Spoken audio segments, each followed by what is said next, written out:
Hei katsojat, heti alkuun haluan pahoitella sitä, että me olemme tehneet videoita noin kuukauteen. Olemme siitä pahoillamme oikeasti, mutta meillä ei ole aikaa ollut nähdä toisiamme tai jutella missään.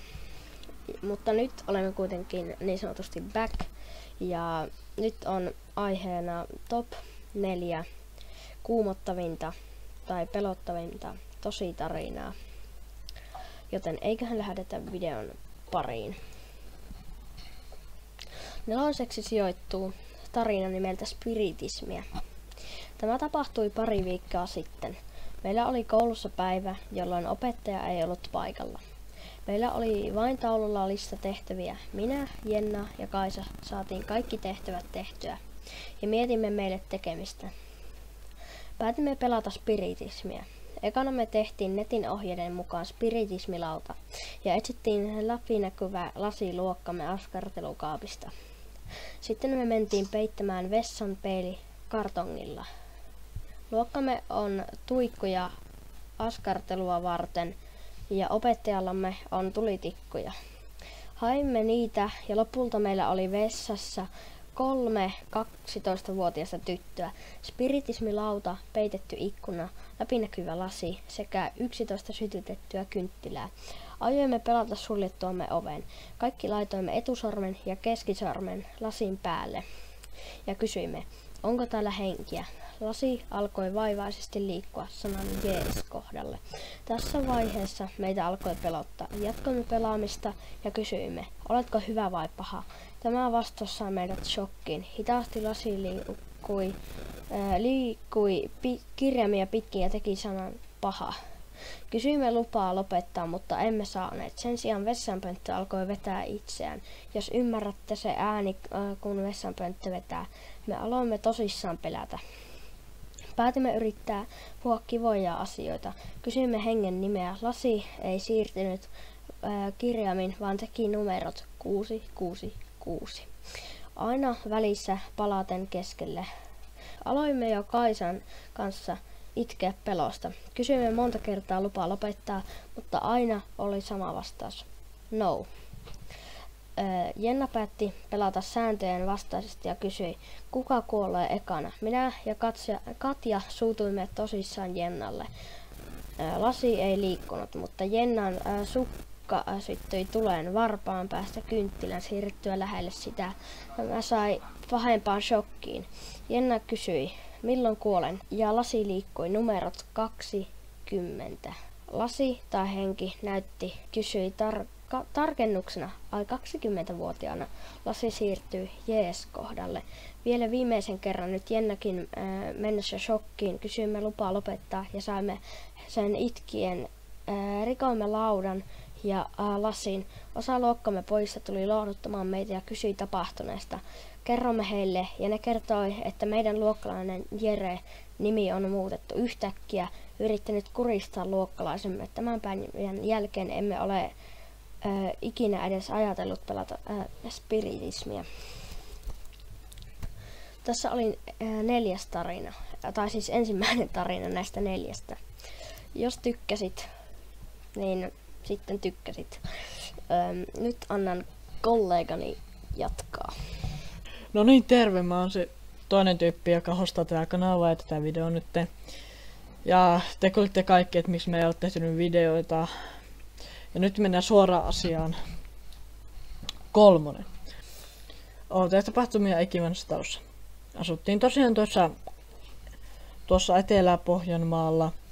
Ja sitä taloa kutsuttiin rukousten taloksi. Ensimmäiseksi huomasimme, että ylhäällä olevien pienien vinttikamareiden ilma oli aivan superkylmää. Siellä haisi pahalta ja siellä oli vanhoja vaatteita. Kerran otin sieltä pari henkkaria pois ja kylmä henkäys kävi läpini.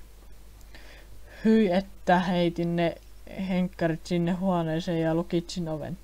Siellä oli erittäin ahdistavaa olla yksin. Toisekseen siellä kuuluu yöllä askelia. Meillä oli tuohon aikaan 2 saksanpaimenkoiraa, josta toinen tykkäsi nukkua yläkerran portaiden vierellä. Kun askeleet alkoivat, kumpikin koira heräsivät syvimmästäkin unesta ja liikkuivat äidin viereen, eli pois portailta. Koiratkaan eivät tahtoneet enää pysyä ylhäällä. Sitten oli kissa, joka tuli pihaamme pyörimään aina kun jotain tällaista tapahtui. Saatoin jättää sen pihaamme kääntyä minuutiksi pois ja se oli jossain. Meillä oli tosi iso piha tuohon aikaan. Sitten eräänä päivänä olimme erään kaverin kanssa ratsastamassa hiekkatietä ja olkasimme metsien reunaan. Siellä oli nainen pitkässä valkoisessa lenningissä ja mustilla hiuksilla. Hän heilui siellä kuin kutsuen saman tien se kissa ilmestyi taas. Me katsoimme tasan sekunnin toisiamme. Nainen oli hävinnyt. Laukkasimme kotiin ja kerroimme tapahtumasta. Hän uskoi. En usko, että nainen oli mitenkään sidoksissa taloon, mutta talohenki ei vaikuttanut kovin uskovaiselta. Ja tässä oli tämä, ja nyt mennään kakkoseen. No niin, terve, se on minä taas tässä mekissä, eli tää Helarin pimeästä kahdesta. Ja joo, eiköhän vaan hypätä kolmannen tarinan pariin. Tämän tarinan nimi on Muista. Muuten tuli tässä mieleen, että ihan alkaa itseäkin karmia, kun näitä luen. Eli kolmannen tarinan nimi on Muisto. Minulla on eräs outo muisto, tai uni. Muistan, että tämä tapahtui kautta näin tämän unen joskus pienenä. Noin 2-vuotiaana. Olen ihmetellyt, miten voin tätä muistaa, kun pysyviä muistiahan silloin ei vielä synny. Kuitenkin tapahtuma on tällainen.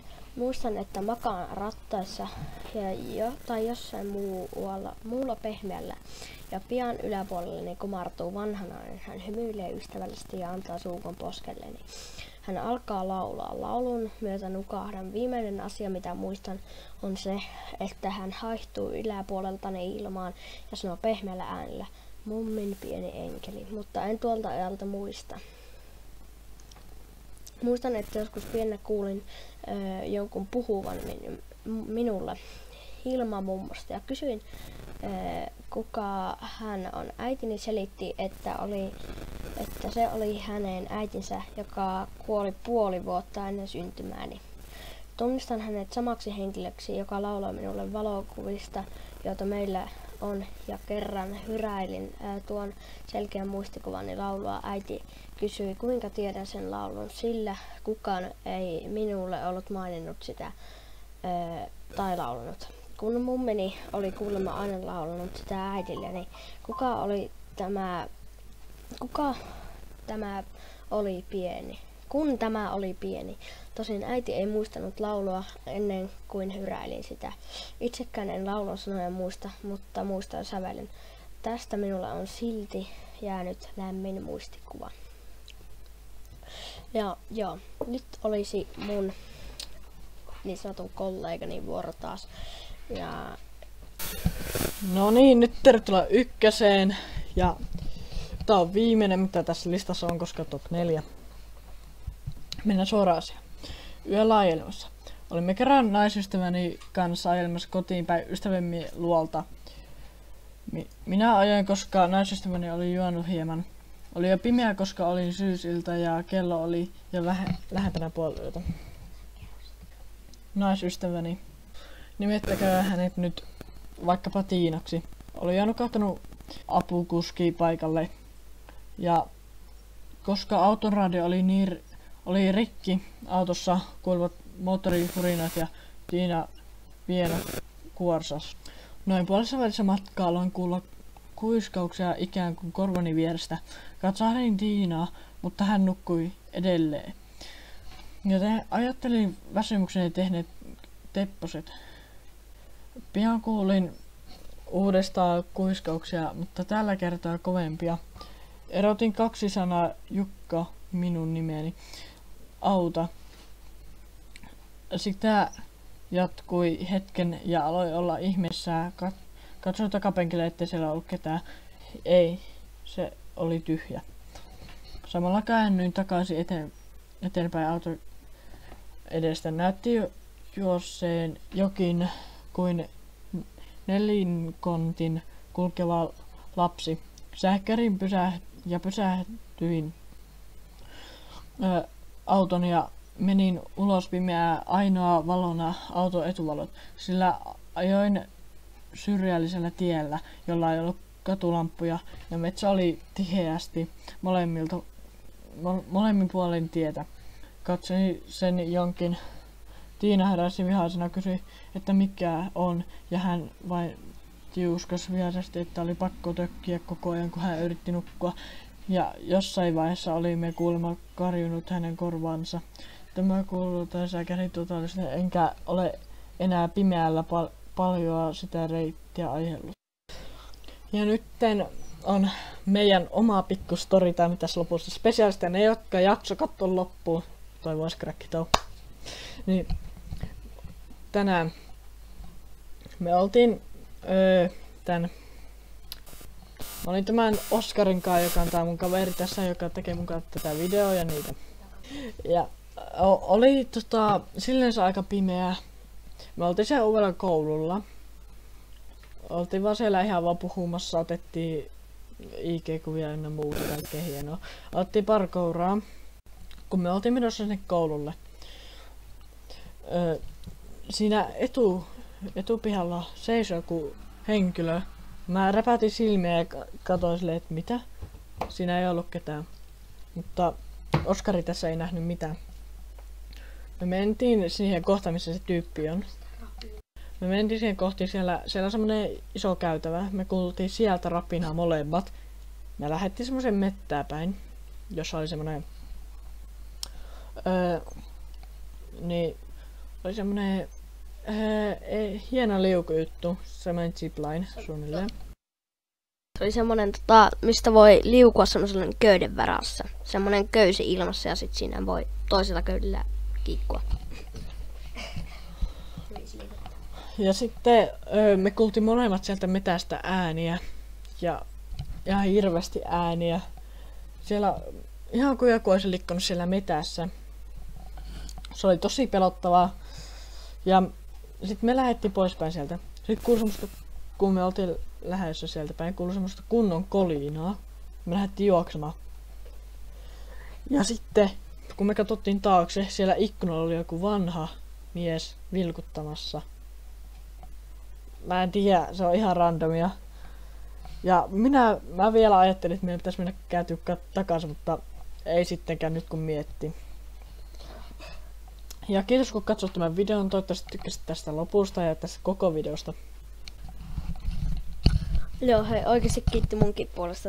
Mä lupaan, että me nyt aletaan vähän työstää näitä videoita enemmän, joten se olisi ensi videoon asti.